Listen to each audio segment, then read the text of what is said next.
Hello, this is Dr. Adam J. Bach. We're going to wrap up our conversation about buyers by talking a little bit about markets. Just a reminder of where we're coming from. We're thinking about opportunity attractiveness, and we're using the New Business Road Test perspective and framework to think about what makes opportunities attractive. And in particular, we've been focusing on the market domain. And we already talked about the micro level, which is customers and segments. Now we're going to rise up to the macro level to finish up our conversation by focusing on markets. So here are the key questions about markets that are posed in the New Business Road Test. So is the market large enough today to allow different competitors the opportunity to serve different segments without getting each other's way? Now you might think to yourself, this is totally counterintuitive, right? We're a new venture, we have a new technology, there's no competitors. The reality is there's always competition. There's almost never situations where a company enters a market and there's simply nothing else available and never will be anything else available, right? And you'll see this. This is sort of one of these funny little quirks about entrepreneurs where they will say things like, oh, we have no competition, but we're doing our financial calculations based on capturing only 5% of the market, which is still gigantic.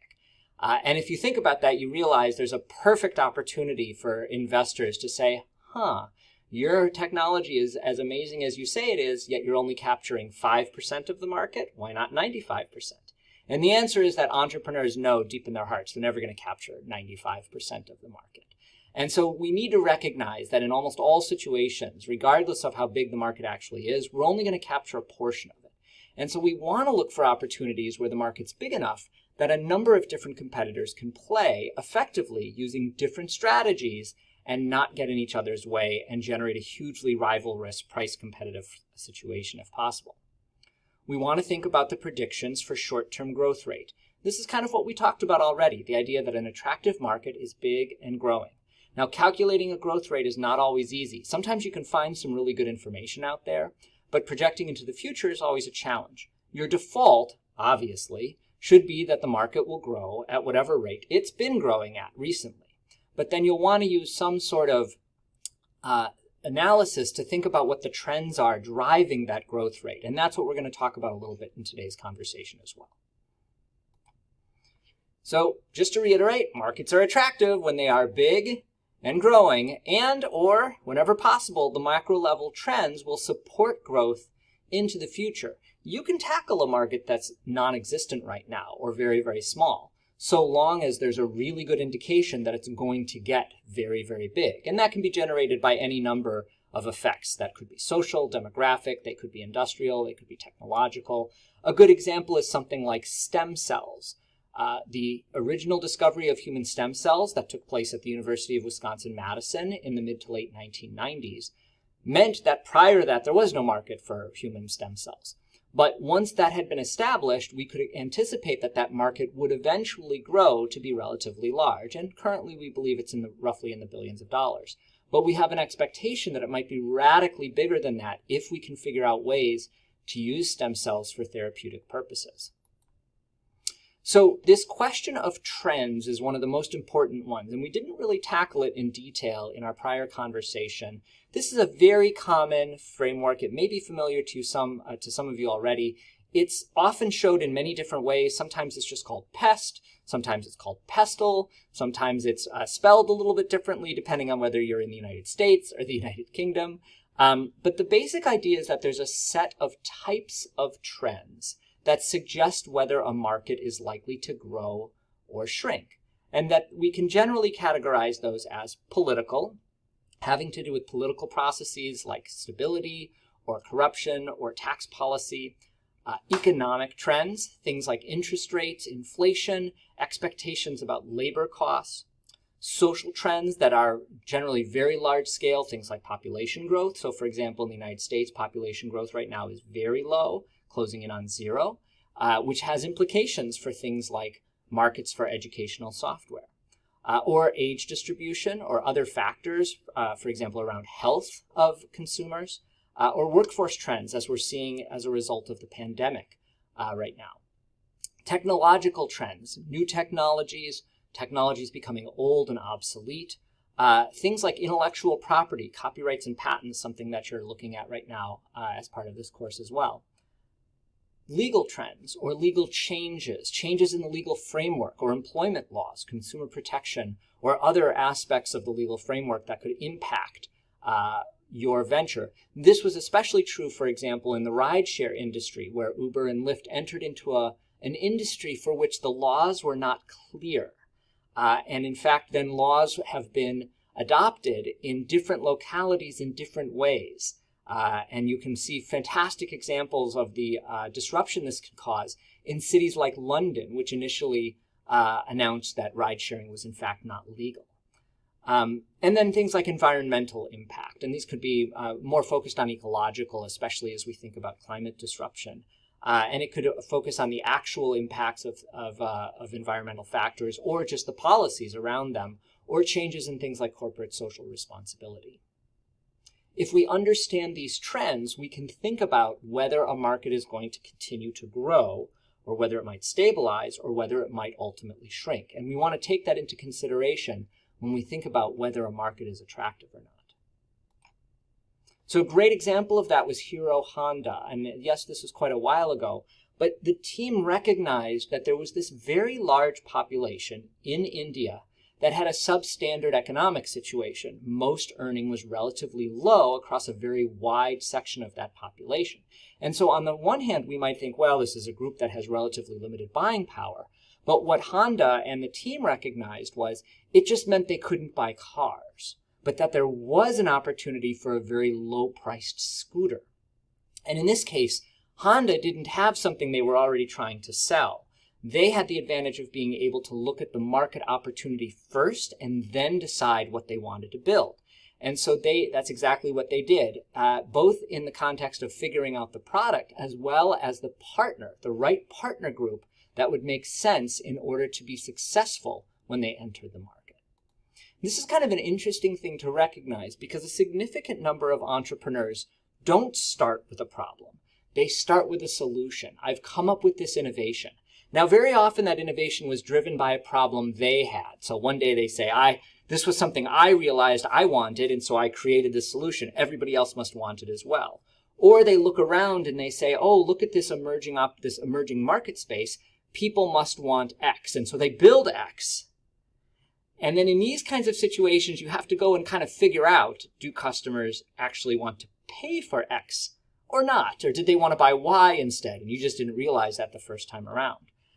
Your book has a great quote. This error is all too common for technology-driven opportunities, where the entrepreneur's love for the technology can blind them to the real market needs. I cannot tell you how many dozens or hundreds of times I have seen that, worked with an entrepreneur and tried to convince them that they had fallen in love with their technology and they were not really seriously paying attention to what the customers actually wanted.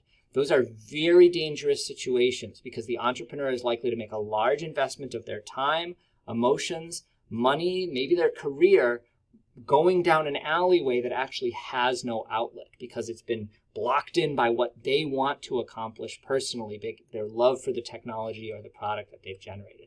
Those solutions looking for a problem can be very dangerous places to be. Maybe in that kind of situation, you just say, I'll create a market. What a fantastic idea. And we could argue that there have been great situations where companies, very innovative companies, have generated a market. When Apple launched the iPad in 2010, people said there's no market for this. People have laptops, they have a desktop, they're even starting to use their phone for things like this. Who needs a tablet? And the argument was that Apple created an entirely new market around this very specific type of functionality associated with being on the web. Now, that's a possibility, but you need to be aware there are both pros and cons to being in that kind of situation. The pro is you could get first mover advantage. Keep in mind, first mover advantage is not on its own a long-term sustainable advantage. It just means you're out there first. It can help you generate brand power, and you might initially have very high profits, all of which can be fantastic. And obviously, you could try to build those into a longer-term advantage. But just being first is only advantage for a little while. The challenges with creating a market are, first of all, it's probably going to be difficult, if not impossible, to conduct real market research. You may need to spend a lot of money educating your customers, and there's a really high risk of getting it wrong. And if you do get it right, in some ways all you've done is encouraged fast followers who are going to be able to enter the market much more cheaply than you did because they won't have to educate customers and they can learn from all the mistakes that you might have made. So please be aware, being first is a great idea, creating a market's a wonderful thing, but it is not all daisies and unicorns and rainbows. There are serious downsides and serious challenges associated with those types of situations. If you have picked a market, your goal then is to make sure you've clarified the specific customer within that market or market segment, right? So let's make a definition very clear here. A customer is someone who pays, okay? Now that might seem trite, but I assure you this is not as simple as it looks. Let's consider a couple of examples. Who is the customer for the McDonald's Happy Meal? So take a moment and think about that. Who is the customer? Now, the first thought might be the customer for the Happy Meal is, of course, the person who eats the Happy Meal, which is a child. But if you think about that, in most cases, the child is not, in fact, paying for the product, right? The child is the end user, the consumer, but the meal's probably paid for by a parent. So what are the child's needs? Probably familiarity. They like salty and crunchy foods, maybe very bland flavors. Look at the colors here. Everything is light brown, right? Nothing unexpected in terms of the food itself. The packaging is bright colored, but the food is not. And maybe there's a toy in the package, right? Those are the child's needs. The child doesn't pay for this. The parent does. What are the parents' needs? Well, from my perspective, that's only so appetizing, right? And I don't need the toy. The parent is looking for convenience, right? There may be low price as a factor. Maybe a big part of it is sort of the reduction in stress because the child's unhappy or you've had a tough day. Maybe the children are whining. And this is a solution to those problems, right? It's really important we clarify this kind of stuff. So let's try another one. Ready? Here we go. So here we have Gmail. You probably use Gmail. In my prior courses, 99% of all my students have either a Gmail or a YouTube account. And of course, if you have one, you automatically have the other. But here's the question. Do you pay for your Gmail account? The odds are you don't pay for your Gmail account unless you're paying Google for some other aspect of their services, right? Your Gmail account is effectively paid for by advertisers who want to target you with ads that are specific to the types of information at an aggregate level that's in your email. Okay, so you're the email end user, but the advertisers are the ones who are the customers for Gmail. Let's try one more. This one's even harder. So we're going to talk about something that's a little bit gross. So this is Cologuard, which is a Madison, Wisconsin biotechnology company. Fantastic technology designed to help with early screening for colon cancer, which is, I think, the 4th or 5th largest cancer killer in the United States now, cause of the 4th or 5th most deaths due to cancer. And the current way to screen for colon cancer is, of course, a colonoscopy, which I will let you look up on your own if you're not familiar with it. Not the most pleasant procedure. And the team at Exact Scientist figured out that they could, with a high degree of precision, identify people who were at high risk of having colon cancer or who already do have it based on testing their poop. And I kid you not, that's the business model. And so the way that this works is if you need to be screened for colon cancer and you don't want to go through a colonoscopy, you arrange with Cologuard, they send you a kit, you poop, you package the poop, and you mail it back to them, and they test it. And I'm 100% not kidding that this is a real business model, and there is a facility in Madison that is right now checking the poop of thousands and thousands of people on an ongoing basis. So again, fascinating, a little gross. Who is the customer? So this is really complicated, right? Because the patient is the end user. Sorry about that, no pun intended. But in most cases, they're not paying for it, right? We don't, in the United States and in most other parts of the world, we don't pay for the majority of our own health care, right? The insurance company is technically the one paying for the product. So in a very technical way, the insurance company is the customer. But this situation is an awful lot more complex than that, right? Because involved in this purchasing process are primary physicians, maybe specialists like oncologists, as well as, for example, the FDA, who had to approve this in the first place and could pull that approval if they felt there was a problem with it, as well as, for example, Medicare and Medicaid, which are two of the largest health provider payers in the United States. And when those organizations, Medicare and Medicaid, make determinations about payments, that's often followed by all the rest of the insurance companies. So we need to recognize that understanding how a market works is not always as simple as it looks. And I know we've kind of dropped back down to thinking a little bit about customers, but this is how you then have to approach understanding the market dynamic and whether the market is attractive or not. The bottom line is that markets really matter, right? So you need to think about this fact. What sort of return do you suppose a venture capital firm seeks for the deals that it invests in? And you remember this from our conversation about VC earlier in the semester, right? VCs are looking for deals that are going to generate something like 60 to 100% annualized return on their investment. And the fact of the matter is there aren't a lot of legal, stable businesses that generate that kind of returns.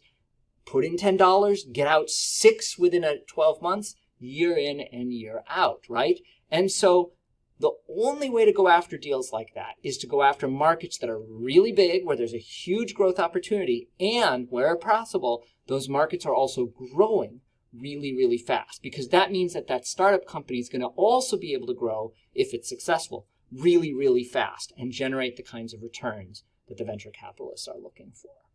So thank you for listening to this. I hope you've gotten a little more insight into thinking about the buyer side, customers, and markets.